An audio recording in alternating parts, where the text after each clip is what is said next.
Hey guys, welcome back to our channel. आज की इस वीडियो हम लोग बीएसएससी द्वारा कंडक्ट कराया गया एलडीसी का पेपर जो कि 2005 में हुआ था, तो उसको हम लोग पेपर को पूरा एनालिसिस करेंगे दोस्तों। तो वीडियो में बने रहिए और लास्ट तक जरूर देखिएगा, फिर अपना स्कोर भी साझा करिएगा कि आपकी तैयारी जो चल रही है वो कितनी ज़्यादा अच्छी है। चलिए दोस्तों, वीडियो को शुरू करते हैं। आज का अपना पहला क्वेश्चन होगा। मैं थोड़ा सा जूम आउट कर लेता हूँ जो कि विजिबल हो अच्छे से। संयुक्त राष्ट्र संघ यूएनओ का मुख्यालय कहाँ पर स्थित है दोस्तों? संयुक्त राष्ट्र संघ का मुख्यालय कहाँ पर स्थित है? तो दोस्तों आपको पता ही है, न्यूयॉर्क में ये स्थित है। मैनहट्टन जो आइलैंड है वहाँ पे है ये। चलिए अगले प्रश्न पे आते हैं दोस्तों। फिल्म लगान के गीतकार हैं। लगान मूवी तो आपने देखी होगी दोस्तों, आमिर खान की मूवी है जिसमें अंग्रेजों से लगान के लिए क्रिकेट खेला जाता है। तो इस मूवी में जो सिंगर हैं वो है जावेद अख्तर सर। तो आपको ये हो गया होगा क्लियर। चलिए अगले प्रश्न पे आते हैं दोस्तों।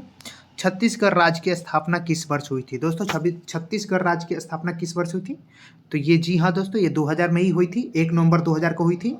और ये आपका मध्य प्रदेश से अलग हुआ था, याद रखिएगा। एमपी से ये अलग हुआ था राज्य, है ना। छत्तीसगढ़ एमपी से अलग होकर छत्तीसगढ़ बना था। 2000 में और कितने राज्य अलग हुए थे दोस्तों? तो ये भी आप हमें कमेंट में जरूर बताएंगे। चलिए अगले प्रश्न पे आते हैं। संयुक्त राष्ट्र संघ में सुरक्षा परिषद सिक्योरिटी काउंसिल के अस्थायी सदस्यों की संख्या कितनी है दोस्तों? संयुक्त राष्ट्र संघ के जो सिक्योरिटी काउंसिल उसमें अस्थायी सदस्यों की संख्या कितनी है दोस्तों? तो वो है 5। याद रखिएगा दोस्तों, टोटल सदस्यों की संख्या 5 है। चलिए अगले प्रश्न पे आते हैं दोस्तों। महावीर का जन्म 540 ईसा पूर्व में किस स्थान पर हुआ था? महावीर का जन्म कहाँ पे हुआ था दोस्तों? तो आपको पता ही है, वैशाली में हुआ था। चलिए अगले प्रश्न पे आते हैं। सांची के स्तूप का निर्माण किसने करवाया था? सांची के स्तूप का निर्माण किसने करवाया था दोस्तों? तो ये अशोका ने करवाया था। बहुत ही फेमस है, इससे क्वेश्चन आपके बहुत सारे एग्जाम में बनते हैं। सांची का स्तूपा जो है वो अशोका ने बनवाया था दोस्तों। और सांची कहाँ पड़ता है ये आप हमें कमेंट में बताएंगे ना, किस स्टेट में पड़ता है। चलिए अगले प्रश्न पे आते हैं दोस्तों। कबीर किनके शिष्य थे? कबीर किनके शिष्य थे दोस्तों? तो ये रामानंद के शिष्य थे। राइट आंसर ऑप्शन डी हो जाएगा। याद रखिएगा दोस्तों, रामानंद के शिष्य कबीर थे। स्वतंत्र भारत के प्रथम शिक्षा मंत्री कौन थे? बहुत ही अच्छा क्वेश्चन, बहुत ही खूबसूरत क्वेश्चन है दोस्तों। स्वतंत्र भारत के प्रथम शिक्षा मंत्री कौन थे दोस्तों? तो वो थे अब्दुल कलाम आज़ाद। इनके नाम से यूनिवर्सिटी भी चलती है, आपको पता ही होगा। Abul Kalam Azad, Maulana Abul Kalam Azad university of technology. चलिए अगले प्रश्न पे आते हैं। पुरी स्थित विश्व प्रसिद्ध जगन्नाथ मंदिर का निर्माण किसने करवाया था? बहुत ही अच्छा क्वेश्चन है। जगन्नाथ मंदिर का निर्माण किसने करवाया था दोस्तों? तो देखिए, ये तो आपको पता होगा कि ये उड़ीसा में पड़ता है पुरी। बहुत सारे दोस्तों ने तो घूम भी रखी होंगी। ये 12वीं शताब्दी में चौदह गंगादेव राजा ने करवाया था इसका निर्माण, याद रखिएगा। तो इसका जो राइट आंसर हो जाएगा दोस्तों वो हो जाएगा डी, क्योंकि यहाँ पे आंसर लिखा नहीं हुआ, इसी वजह से मैंने नाम भी बता दिया। हालांकि लिख भी दे रहा हूँ क्योंकि ज़्यादा कंफ्यूजन ना हो। नाम इनका गंगादेव, याद रखिएगा इसे। चौदह गंगादेव राजा ने करवाया था इसका निर्माण, है ना, याद रखिएगा। चलिए अगले प्रश्न पे आते हैं दोस्तों। बहुत ही खूबसूरत क्वेश्चन है। हजरत निजामुद्दीन औलिया की दरगाह कहाँ पर स्थित है? हजरत निजामुद्दीन औलिया की दरगाह कहाँ पर स्थित है दोस्तों? तो आपको पता ही है, दिल्ली में स्थित है। राइट आंसर ऑप्शन सी हो जाएगा। चलिए, दो स्थानों के देशांतरों मतलब लॉन्गिट्यूड में 1 डिग्री का अंतर होने पर उनमें समय में मतलब मिनट में कितना अंतर होगा? बहुत ही खूबसूरत क्वेश्चन है, थोड़ा इसको देखिएगा। हो सके तो एक कॉपी पेन ले लीजिएगा, क्योंकि अगर आपने इसको अच्छे से समझ लिया है, मैं हालांकि समझाने की कोशिश करूंगा, जिनको नहीं आता उनको भी। अगर पहले से आप जानते हो तो आप हमें कमेंट में बताओगे। दो स्थानों के देशांतर लॉन्गिट्यूड बोल रहा है, अच्छे से देखो। देशांतर लॉन्गिट्यूड मतलब लॉन्ग, लंबा मतलब ऐसा वाला, पोल वाला, याद रखना। लंबा हमेशा ऐसा होता है ना, कोई लंबा है तो ऐसा हम लोग देखते हैं ना, ऊपर से नीचे की तरफ देखते हैं ना। अच्छे से देखना, लॉन्गिट्यूड में 1 डिग्री का बता रहा है, 1 डिग्री का अंतर है, मतलब ये हो गया। और एक और मैं थोड़ा सा कलर चेंज करके आपको दिखाता हूँ, और एक यहाँ से यहाँ का पीछे का डिफरेंस है। अभी हम सपोज करो, मैं दिखाने के लिए बोल रहा हूँ, हालांकि इससे भी छोटा हो सकता है। ये जो डिफरेंस है वो 1 डिग्री का है। कितने का है? 1 डिग्री का है। 1 डिग्री का अंतर होने पर उनमें समय का कितना डिफरेंस होगा? अब यहाँ से आप यहाँ आ गए, 1 डिग्री के अंतर पे यहाँ पे आ गए, तो यहाँ आने से आपको कितना टाइम का डिफरेंस मिलेगा यहाँ से यहाँ तक के बीच? आपको पता है सबसे पहले टाइम डिफरेंस आपको पता है क्या? जो ग्रीनविच लेबोरेटरी है कहाँ पे? इंग्लैंड में। वहाँ से अपना जो कंट्री है, अपना कंट्री का जो आपका इलाहाबाद वाला एरिया है ना, वहाँ पे आपका हम लोग का एक इंडियन स्टैंडर्ड टाइम वो रखा गया है। यहाँ से यहाँ तक के बीच का जो डिफरेंस है ना, वो कितने का है दोस्तों? वो है 5.5 घंटे का। 5.5 घंटा समझते हो ना? 5.5 घंटे का डिफरेंस है। यहाँ अगर 12 बज रहे होंगे तो यहाँ पे 5:30 बज रहे होंगे, है ना? क्लियर? ये समझ में आ गया डिफरेंस? तब ये देखो, मतलब कि यहाँ ये हो रहा है कि जैसे जैसे आप ईस्ट की तरफ बढ़ोगे ना कहीं से भी, तो समय क्या होगा? आगे की तरफ बढ़ेगा। समय क्या होगा? बढ़ेगा। और आप वेस्ट की तरफ जा रहे हो, जहां भी आप हो वहां से वेस्ट की तरफ जा रहे हो तो समय घटेगा। क्लियर? ईस्ट और वेस्ट दोनों का कॉन्सेप्ट क्लियर हो गया? चलिए आगे बात करते हैं। अब यहाँ पे मैं क्या कह रहा था, यहाँ पे बात हो रही थी 1 डिग्री का, 1 डिग्री का डिफरेंस का बात किया जा रहा था 1 डिग्री में। अब देखो टोटल जो अर्थ पे डिफरेंस रखा जाता है ना, जो डिफरेंस रखा जाता है वो कितने का रखा जाता है? कितने का रखा जाता है? एक जो शिफ्ट होता है ना, ऐसे जो लॉन्गिट्यूडनल लाइन है वो है आपका कितने का? 15 मिनट का। देखो टोटल कितने लॉन्गिट्यूडनल लाइन होते होंगे 360 बनाने के लिए? 360 बनाने के लिए एक तरफ 180 जाता होगा। मैं थोड़ा सा क्लियर कर देता हूँ। एक तरफ 180 जाता होगा और एक तरफ 180 जाता होगा, तभी जाके तो एक पूरा सर्कल बनेगा ना। ऐसे 180 इधर जाएगा, 180 इधर जाएगा। क्लियर? ये टोटल बराबर भाग में जाएगा 180। अब यहाँ से 180 ले जाओ, 15, 20, फिर ऐसे करके 15 का डिफरेंस कर करके लेते जाओ। 180 ऐसे ही 15 कर करके एक डिफरेंस लेते जाओ। ये जो दोनों है ना एक दूसरे से ये आपस में मिले हुए हैं, ऐसे याद रखना, ये आपस में अटैच है। ये ना कि दोनों ये दोनों अलग पॉइंट नहीं है, दोनों एक ही पॉइंट है, ऐसे मिल गया है, एक बॉल की तरह है, समझ लो। क्लियर हो गया? अब ये 15 का डिफरेंस है, 15 का डिफरेंस है, तो 15 का डिफरेंस होता है ये कितने का?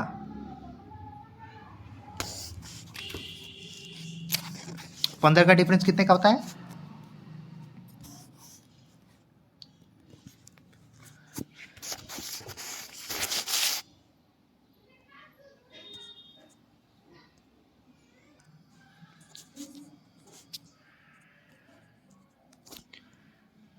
अगला प्रश्न क्या कह रहा है? दो स्थानों के देशांतरों यानी कि लॉन्गिट्यूड में 1 डिग्री कितना बात कर रहा है? 1 डिग्री का अंतर होने पर उनके समय में, समय यानी कि मिनट में पूछ रहा है, मिनट के रिस्पेक्ट में कितना अंतर होगा। देखो ये बहुत ही खूबसूरत एक कॉन्सेप्ट है, मैं आपको बताऊंगा, और इससे रिलेटेड एक क्वेश्चन तो सारे एग्जाम में होते हैं, तो वो एकदम क्लियर हो जाएगा। बस अच्छे से एक बार देखो, उसके बाद हम लोग ऑप्शन पे जाएंगे, क्योंकि ऑप्शन तो हालांकि हम लोग देख ही लेंगे, कोई सुनिए, बस इसको एक बार समझ लो। दो देशों के देशांतरों मतलब, सबसे पहले समझो कि देशांतर मतलब क्या, लॉन्गिट्यूड मतलब क्या। देखो सबसे अच्छी चीज़ है इसको याद करने के लिए, लॉन्गिट्यूड। लॉन्गिट्यूड मतलब लंबा। अब लंबा किसी को देखते हो तो कैसे देखते हो? ऐसे देखते हो क्या? कोई ऐसे मतलब कैसे लेटा कर देखते हो क्या? ऐसा तो नहीं है ना। किसी को कैसे देखते हो? ऐसे देखते हो। लंबा मतलब ये वाला लाइन है, लॉन्गिट्यूड मतलब ये वाला लाइन है, पोल वाला लाइन है, ध्रुव वाला। क्लियर हो गया? अब देखो दो स्थानों के देशांतर, अब सपोज करो कि एक ये वाला है और एक आपका ये वाला है, दो देशांतर होगा, दो लॉन्गिट्यूड होगा, इनके बीच का जो डिफरेंस है वो 1 डिग्री का है। चलो मान लीजिए 1 डिग्री का डिफरेंस है, 1 डिग्री का डिफरेंस है। कितना है? 1 डिग्री का डिफरेंस है, ठीक है। तो उनके समय में कितना अंतर होगा, मिनट के रिस्पेक्ट में पूछ रहे हैं कितना अंतर होगा। अब 1 डिग्री का अंतर बोल रहा। अब देखो मुझे कुछ नहीं पता, मुझे कुछ नहीं पता, मैं इसको कैसे टैकल करूंगा इस क्वेश्चन को? सबसे इजी वे है, देखो इसको एक बार आप रफ भी कर सकते हो, कोई सुनिए। सबसे इजी है, देखो सबसे पहली बात क्या है कि अपना जो अर्थ है वो एक रोटेट मारता है, मतलब एक चक्कर लगाता है कितने घंटे में भाई? 24 घंटे में, 24 घंटे में कितना, एक चक्कर लगा लेता। अब कोई भी एक पूरा सर्कल जो होता है वो एक चक्कर अगर यहाँ से लेकर यहाँ तक पूरा घूम गया तो कितना वो कवर किया, कितना डिग्री कवर किया, कितना कवर किया भाई, 360। 360 डिग्री कवर कर लिया पूरा एक सर्कल का। आपको पता है एक वृत्त का पता है कितने में, 24 आवर में, 24 घंटे में 360 डिग्री किया। अब मुझे यहाँ मिनट में पूछ रहा है ना, 1 डिग्री का पूछ रहा है। अब सबसे पहले हम यहाँ क्या निकालेंगे, 1 डिग्री निकालेंगे ना। तो देखो कैसे निकालते हैं, मैं देखो हमें तो इतना पता है ना कि 24 आवर में 360 डिग्री रोटेट करता है। कौन, एक चक्कर लगाता है पृथ्वी। 360 डिग्री मतलब एक चक्कर लगा लिया। ये तो क्लियर हो गया ना। अब देखो 1 आवर, अब इसको निकाल लो ना, 360/24। अब इसको कट कर दो, कट कर दो भाई, कट कर दो। 12 दूना 24, 180। और फिर इसको भी काटो, 6 दूना 12, 9 दूना 18, 90 हो गया। फिर इसको भी काटो, 15 छक्का 90, 15 आया। मतलब 1 घंटे में कितना हुआ, 15 आवर हो गया। क्लियर, 1 घंटे में कितना हुआ, यहाँ तक समझ में आ गया। चलो 1 घंटे में 15 डिग्री। क्लियर, ये होता है आपका कितना, ये कितना होता है बाप, 60 मिनट, है ना। ये हुआ 15 डिग्री। तो 1 डिग्री बराबर कितना, मिनट के रिस्पेक्ट में पूछ रहा है। तो 60/15, 15 चौके 60 हुआ। तो 1 डिग्री बराबर 4 मिनट हो गया। अब ऑप्शन देखते हैं। बस ये एक छोटा सा कॉन्सेप्ट था जो मुझे लगता है कि आपको क्लियर हो गया होगा। ऐसे ही करना है। टाइम फ्रेम हमको पता है, आवर में मिनट कितने होते हैं, और एक सर्कल पूरा कंप्लीट करने में 360 डिग्री होती है। बस, और कुछ था नहीं। यहाँ से एक क्वेश्चन आपके किसी भी एग्जाम में पूछे जाते हैं, वो बहुत ही इजी टैकल कर लेंगे आप, अब मुझे लगता है। चलो इस टाइप के क्वेश्चन और भी बनेंगे, देखेंगे सब कुछ। चलो अब यहाँ पे हम लोग ऑप्शंस देख लेते हैं। आंसर अपना आया था 4 डिग्री। देखो अब ऑप्शंस में 4 डिग्री तो है यहाँ पे, ऑप्शन बी इसका राइट आंसर हो जाएगा। मुझे लगता है अब आपको ये क्लियर हो गया होगा। चलो अगले प्रश्न पे आते हैं। भारतीय मानक समय तथा ग्रीनविच मध्य समय में कितना अंतर है। तो मैंने आपको स्टार्टिंग में ही थोड़ी सी बात बताई थी। भारतीय मानक समय यानी कि इंडियन स्टैंडर्ड टाइम, जो कि इलाहाबाद के कहाँ से, नैनी से होकर गुजरता है ना, इलाहाबाद से होकर गुजरता है। और ग्रीनविच टाइम जो कि आपका इंग्लैंड वाला है, इंग्लैंड का ग्रीनविच लेबोरेटरी से होकर गुजरता है। इसके बीच का जो अंतर है ना, वो कितने का है, 5.5 घंटे का है। 5.5 घंटे का है बाबू, याद रखना। ये इंग्लैंड वाला है, ये इंडिया वाला है। क्लियर, 5.5 घंटे का डिफरेंस है ना। अब ये 5.5 घंटे का डिफरेंस आपको लग रहा होगा कि पीछे है कि आगे है।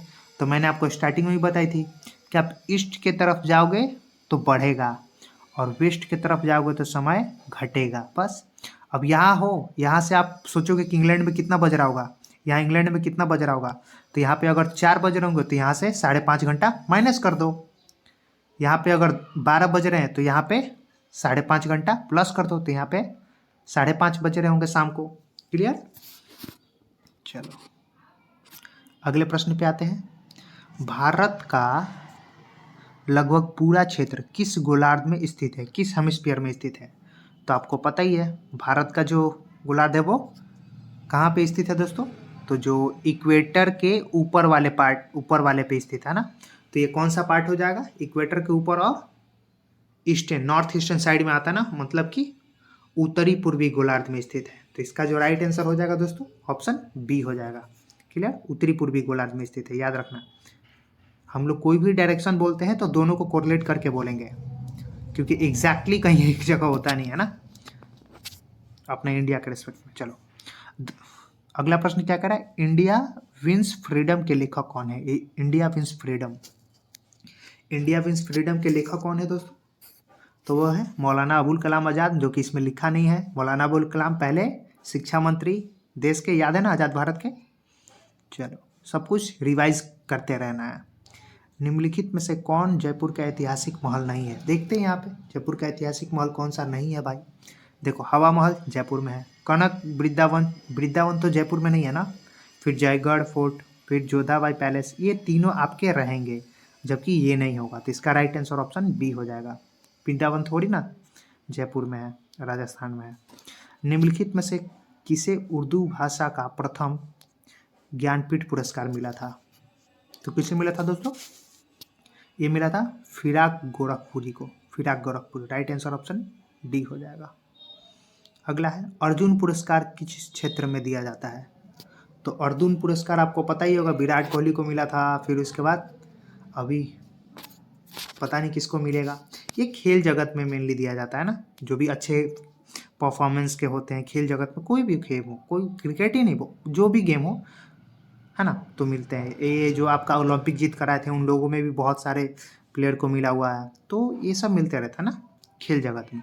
इजी है। नेक्स्ट, भारत में प्रथम आम चुनाव किस वर्ष संपन्न हुए थे? पहली बार आम चुनाव भारत में कहाँ पे हुआ था और कब हुआ था? यहाँ पे कब पूछ रहा है, तो वो भी मैं बताऊंगा, कहाँ पे भी हुआ था ये भी बताऊंगा मैं आपको, एकदम टेंशन नहीं लेने का है। देखो, सबसे पहली बार जो आम चुनाव हुआ था ना 1992 में हुआ था, जवाहरलाल नेहरू देश के प्रधानमंत्री थे। और ये नेक्स्ट है, चंद्रमा के गुरुत्वाकर्षण से पृथ्वी का गुरुत्वाकर्षण कितना गुना अधिक है? बहुत ही अच्छा क्वेश्चन है और बहुत सारे एग्जाम में ये रिपीट भी हुआ है। तो ये 6 गुना है ना। यहाँ का जो है 1/6 पार्ट है ग्रेविटेशन, याद रखना।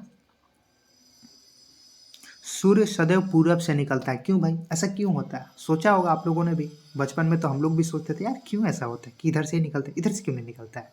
मम्मी भी कहती है अरे कैसे ये सूरज पूरब पूरब से पश्चिम में उग गया, ऐसा समथिंग, मतलब एक टोन होता है ना बोलने के लिए, तो वो था। तो ये दोस्तों क्यों होता है? क्योंकि पृथ्वी जो है वो पश्चिम से पूरब की ओर घूमती है। दोस्तों एक और बात मैं आपको बता दूं, जो अपनी अर्थ है ना, अर्थ, ये हो गई आपकी अर्थ और ये हो गया सन, इनको रेड से रिप्रेजेंट करूंगा मैं, ये हो गया सन। ये कैसे घूमती है? पश्चिम से पूरब की ओर जाती है, पूरब से पश्चिम की ओर नहीं, पश्चिम से पूरब की ओर जाती है, मतलब एंटी क्लॉकवाइज घूमती है। कैसे? एंटी क्लॉकवाइज, याद रखना, क्लॉकवाइज हो गया ऐसे, ये एंटी क्लॉकवाइज घूमती है। एक ही प्लैनेट है पूरे सोलर सिस्टम में जो कि क्लॉकवाइज घूमता है, उसका नाम क्या है दोस्तों? वो है वेनस। याद रखना, वेनस जो है वो ऑन एंड ओनली प्लैनेट है जो कि क्लॉकवाइज घूमता है, बाकी सब जितने भी प्लैनेट है वो सब कैसे? एंटी क्लॉकवाइज घूमते हैं। ये याद रखना बात, बहुत इंपॉर्टेंट है। चलो नेक्स्ट, अगले प्रश्न पे आते हैं। जनसंख्या घनत्व कहलाता है, जनसंख्या घनत्व, पॉपुलेशन डेंसिटी क्या कहलाता है दोस्तों? पॉपुलेशन डेंसिटी क्या कहलाता है? तो आप यहाँ पे देखोगे और मुझे बताओगे। पॉपुलेशन डेंसिटी एक्चुअली क्या होता है? कोई भी एक रेंज में, मतलब एक पार्टिकुलर एरिया में कितने नंबर ऑफ पीपल रह रहे हैं, कितने नंबर ऑफ आदमी रह रहे हैं, एक पार्टिकुलर एरिया वाइज हम लोग देखते हैं ना, मतलब कि एक इतना एरिया में, मान लो कि ये 1 किलोमीटर का एरिया है, इसमें कितने नंबर ऑफ पीपल रह रहे हैं, इसमें कितने नंबर ऑफ पीपल रह रहे हैं, इसमें कितने नंबर ऑफ पीपल रह रहे हैं, यही वहाँ का डेंसिटी है बस। हम लोगों ने केमिस्ट्री में भी पढ़ी हुई थी डेंसिटी को लेकर, तो ये एकदम इजी कॉन्सेप्ट है, मुझे लगता हो गया होगा आपका। इसका आंसर हो जाएगा आपका कौन सा? दिस। चलो नेक्स्ट है, 9वीं पंचवर्षीय योजना किस वर्ष खत्म हुई थी? 9वीं पंचवर्षीय योजना कब खत्म हुई थी दोस्तों? तो ये 9वीं पंचवर्षीय योजना जो थी वो 2002 में खत्म हुई थी। 1997 से स्टार्ट हुई थी ना 9वीं पंचवर्षीय योजना, 1997 से 2002 में खत्म हुई थी। और ये इसको मतलब असफल योजना भी कहते हैं, क्योंकि इसका जो एक टारगेट रखा गया था अचीव करने का वो 6.5% रखा गया था, और जो अचीव हुआ वो टोटल कितना हुआ? 5.5% हुआ। तो इस वजह से इसको एक फेलियर भी कहा जाता है ना। चलो नेक्स्ट प्रश्न देख लेते हैं। व्यापार के लिए भारत आने वाले प्रथम यूरोपीय कौन थे? मुझे नहीं लगता इसको बताने की जरूरत भी है, आप कमेंट में ही बता देना, वैसे कोई इश्यू नहीं है। चलो अगले प्रश्न पे आते हैं। डायनासोर विलुप्त हुए थे, डायनासोर एक्सटेंट हो गए थे कब, कौन से युग में भाई? तो आपको पता है जुरासिक, आपने मूवी अगर देखी होगी जुरासिक, तो जुरासिक वाले टाइम में डायनासोर थे, के बाद से ये एक्सटेंट हो गया था ना। तो आपको याद ही होगा जुरासिक मूवी आपने देखी होगी तो। रॉकी। तारीखें मुकाबर शाही का लेख यहिया सरहिंदी निम्नलिखित में से किसके शासनकाल में था? किसके शासनकाल में था भाई? तो इसका जो राइट आंसर हो जाएगा वो हो जाएगा सैयद के शासनकाल में था सैयद। चलो नेक्स्ट प्रश्न देख लेते हैं। ऋग्वेद में निम्नलिखित किस नदी का उल्लेख नहीं है? ऋग्वेद में कौन सी नदी का उल्लेख नहीं किया गया है? तो दोस्तों ऋग्वेद में यमुना का उल्लेख है, गंगा और सरस्वती का उल्लेख है, लेकिन रावी नदी का उल्लेख नहीं किया गया। और ये रावी नदी कहाँ पे फ्लो होती है आप हमें कमेंट में बताओगे, क्योंकि ऐसे आप एक रिवीजन पार्ट भी तो एज यू नो ना कर सकते हो। तो ये रहेंगी रावी नदी। चलो नेक्स्ट है, गांधी जी को अर्धनग्न फकीर किसने कहा था? तो मुझे लगता है कि ये क्वेश्चन बहुत ही ज़्यादा मतलब फेमस क्वेश्चन है। इनको अर्धनग्न फकीर किसने कहा था? तो ये कही थी विंस्टन चर्चिल ने। इसका राइट आंसर हो जाएगा ऑप्शन सी, चर्चिल ने कही थी इनको, है ना। चलो, और इन्होंने ही तो देश को आज़ादी में बहुत बड़ा योगदान दिया। चलो अगले प्रश्न पे आते हैं। निम्नलिखित में से अश्वमेध यज्ञ का आयोजन किसने किया था? अश्वमेध यज्ञ का आयोजन किसने किया था दोस्तों? तो वो थे समुद्रगुप्त। और समुद्रगुप्त के द्वारा कौन सा एक फेमस आर्किटेक्ट है उसका इन्होंने निर्माण करवाया था? वो आप हमें कमेंट बताओगे, है ना। बहुत ही इंटरेस्टिंग है और बहुत ही इम्पोर्टेंट है। समुद्रगुप्त। तुगलक वंश का अंतिम शासक कौन था? तुगलक वंश का अंतिम शासक कौन था दोस्तों? तो वो थे कौन? नसीरुद्दीन मोहम्मद तुगलक, जो कि ऑप्शंस में नहीं दिए हुए हैं, हालांकि मैं बता दे रहा हूँ, है ना। इनका जो टाइम और था वो कितना था? 1320 से 1398 तक का था, है ना, याद रखना।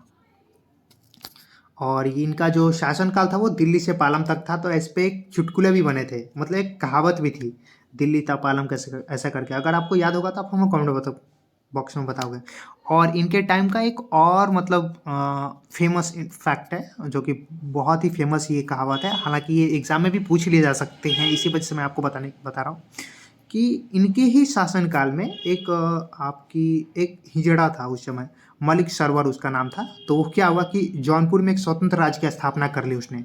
और ये मलिक सरोवर उसका नाम था, हिजड़ा था मलिक सरोवर, याद रखना, मलिक सरोवर।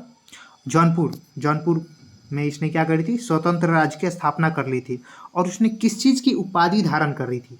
किस चीज़ की उपाधि धारण कर थी? एग्जाम में पूछ ले जाते हैं, तो उसको मैं यहाँ पे लिख देता हूँ, आप देख लेना।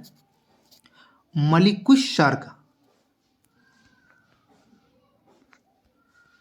मलिकुश सर्ग, है ना, याद रखना, मलिकुश सर्ग। मलिकुश सर्ग की उपाधि धारण करी थी। और उसके बाद इसने जौनपुर में क्या करी थी? एक स्वतंत्र राज्य की स्थापना करी थी। वो कौन था? हिजड़ा था। कौन? मलिक सरोवर। किसके शासनकाल में? नसीरुद्दीन मोहम्मद तुगलक के शासनकाल में। और नसीरुद्दीन मोहम्मद तुगलक कौन थे? तुगलक वंश के अंतिम शासक थे। क्लियर? कड़िया जोड़ते चलिए। योजना आयोग का पदेन अध्यक्ष एक्स ऑफिसर चेयरमैन होता है। कौन होता है भाई योजना आयोग का? तो दोस्तों वो होते हैं प्रधानमंत्री। जी हाँ, प्रधानमंत्री। अभी कौन है? मोदी जी हैं। चलिए अगले प्रश्न पे आते हैं दोस्तों। हम लोगों ने 30 तक कवर कर लिया है, उसके बाद का इधर से प्रोसीड करेंगे। चलो अपना अगला प्रश्न क्या कह रहा है दोस्तों? कन्याकुमारी निम्नलिखित में से कहाँ स्थित है? कन्याकुमारी, कश्मीर से कन्याकुमारी तक, मुझे नहीं लगता आपको बताने की ज़रूरत है ना। और अभी राहुल गांधी के द्वारा चल रहा है ना वो पैदल रथ यात्रा, तो उस पर भी ये वाली टैगलाइन थी, कन्याकुमारी से कश्मीर तक चलेंगे। तो इसका जो राइट आंसर हो जाएगा दोस्तों वो कहाँ पड़ता है? तमिलनाडु में पड़ता है। राइट आंसर ऑप्शन बी हो जाएगा। चलिए, भारत में पंचायती राज का आरंभ किस वर्ष में हुआ? भारत का पंचायती राज का आरंभ किस वर्ष में हुआ दोस्तों? हमने पीछे भी ये क्वेश्चन रिपीट करी थी। पंचायती राज का आरंभ किस वर्ष हुआ था? तो ये हुआ था आपका 1959 में। जी हाँ, 1959 में हुआ था। और इसको सबसे पहले इंट्रोड्यूस किया गया था राजस्थान में, याद रखिएगा, है ना। राजस्थान में सबसे पहले इंट्रोड्यूस किया गया था पंचायती राज को भारत में। उसके बाद आंध्र प्रदेश में अप्लाई करा गया था ना। और ये आपका उस समय के प्रधानमंत्री जवाहरलाल नेहरू थे।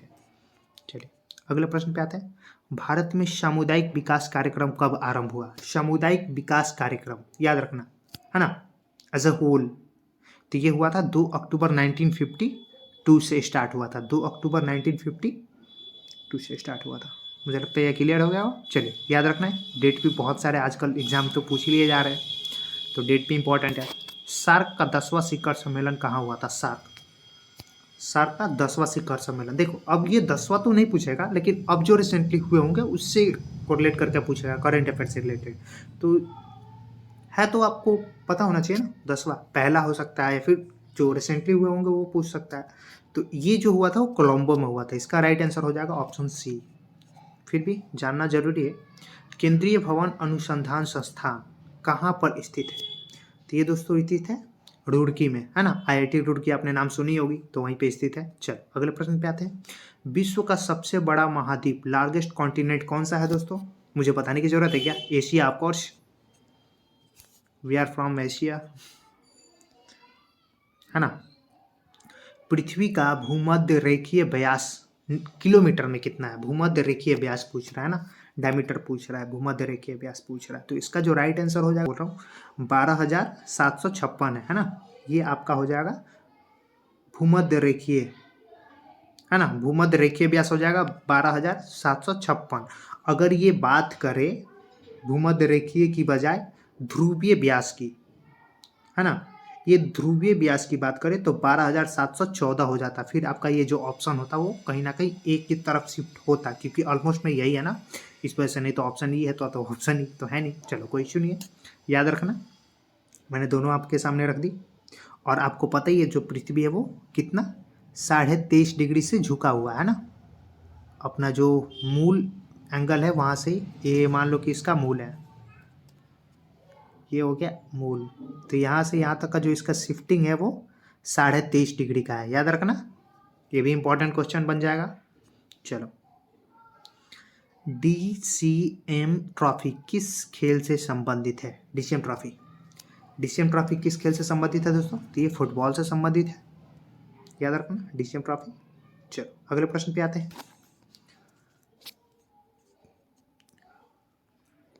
निम्नलिखित में से किस नगर में चार मीनार स्थित है? चार मीनार कहाँ है भाई? मुझे नहीं लगता कि मुझे बताने की जरूरत है, बहुत ही फेमस साइट है। तो ये चार मीनार जो है वो दोस्तों हैदराबाद में स्थित है। चलो अगले प्रश्न पे आते हैं।